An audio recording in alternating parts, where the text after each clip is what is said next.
Manjula YouTube ಚಾನಲ್ಗೆ ಸ್ವಾಗತ. ಇವತ್ತು ಆಲೂಗಡ್ಡೆಯಲ್ಲಿ ರೋಲ್ ಥರ ಮಾಡ್ತಾಯಿದ್ದೀನಿ. ಹೊಸ ರುಚಿ ಅಂತಲೇ ಹೇಳ್ಬೋದು. ಯಾವ ರೀತಿ ಅಂತ ನೋಡ್ಕೊಳ್ಳಿ.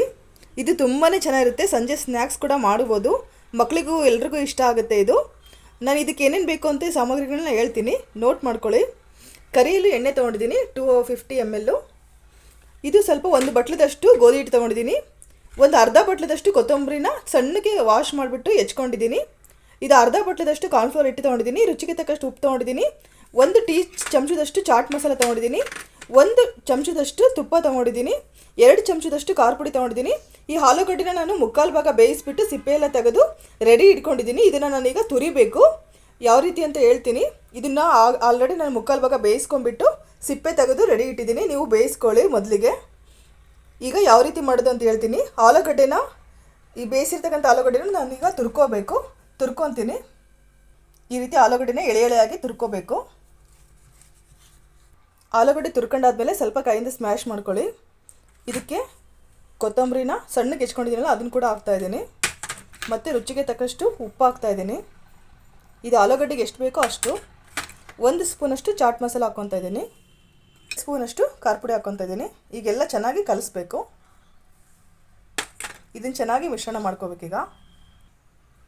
2 ಸ್ಪೂನಷ್ಟು ಕಾರ್ನ್ಫ್ಲೋರ್ ಹಿಟ್ಟು ಹಾಕ್ತಾ ಇದ್ದೀನಿ. ನೋಡ್ಕೊಳ್ಳಿ. ಇದು ಆಲೂಗಡ್ಡೆಗೆ ಎಷ್ಟಾಗುತ್ತೋ ಅಷ್ಟು 2 ಸ್ಪೂನಷ್ಟು ಹಾಕಿದ್ದೀನಿ. ಈಗ ಚೆನ್ನಾಗಿ ಕಲಿಸ್ಕೋಬೇಕು. ನೀರು ಹಾಕ್ತಲೇ ಕಲಿಸ್ಕೋಬೇಕು. ಈ ರೀತಿ ಕಲಿಸ್ಕೊಂಡಿದ್ದೀನಿ. ಇದನ್ನು ಒಂದು ಕಡೆ ಎತ್ತಿಡ್ಕೊಳ್ಳೋಣ. ಈಗ ಒಂದು ಬೌಲಲ್ಲಿ ಗೋಧಿ ಹಿಟ್ಟು ಹಾಕ್ಕೊಂಡಿದ್ದೀನಿ. ಇದಕ್ಕೆ ರುಚಿಗೆ ತಕ್ಕಷ್ಟು ಸ್ವಲ್ಪ ಉಪ್ಪು ಹಾಕ್ಕೊತಾ ಇದ್ದೀನಿ.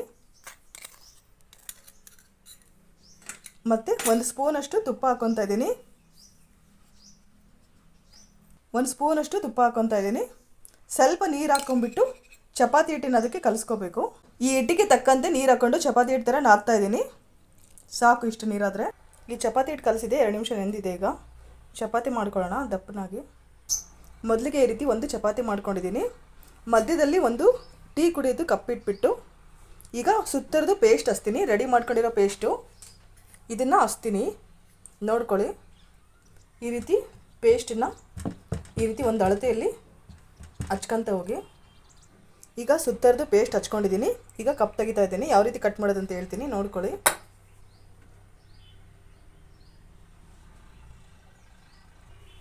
ಈ ರೀತಿ ಟ್ರಯಾಂಗಲ್ ಶೇಪಲ್ಲಿ ಕಟ್ ಮಾಡ್ತಾ ಇದ್ದೀನಿ.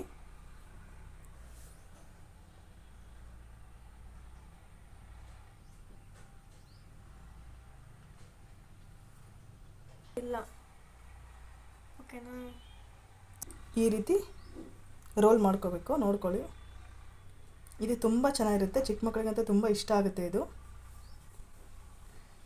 ಈ ರೀತಿ ಮಾಡಿ ಇಟ್ಕೋಬೇಕು ಎಲ್ಲವನ್ನು. ಲಾಸ್ಟಲ್ಲಿ ಎಣ್ಣೆನ ಕಾಯಿಸ್ಬಿಟ್ಟು ಕರಿಯೋದಷ್ಟೇ, ರೆಡಿ ಆಗುತ್ತೆ.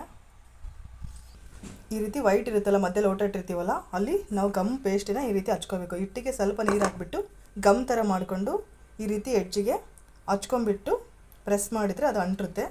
ಎಣ್ಣೆ ಬಿಚ್ಕೊಳಲ್ಲ ಎಣ್ಣೆಯಲ್ಲಿ ಹಾಕಿದಾಗ. ಈಗ ಎಣ್ಣೆ ಕಾಯ್ಸೋಕೆ ಇಡೋಣ. ಈ ರೀತಿ ರೆಡಿ ಮಾಡ್ಕೊಂಡಿದ್ದೀನಿ. ಈಗ ಎಣ್ಣೆ ಕಾಯ್ತಾ ಇದೆ. ಈಗ ಎಣ್ಣೆಲಿ ಕರಿಯೋಣ.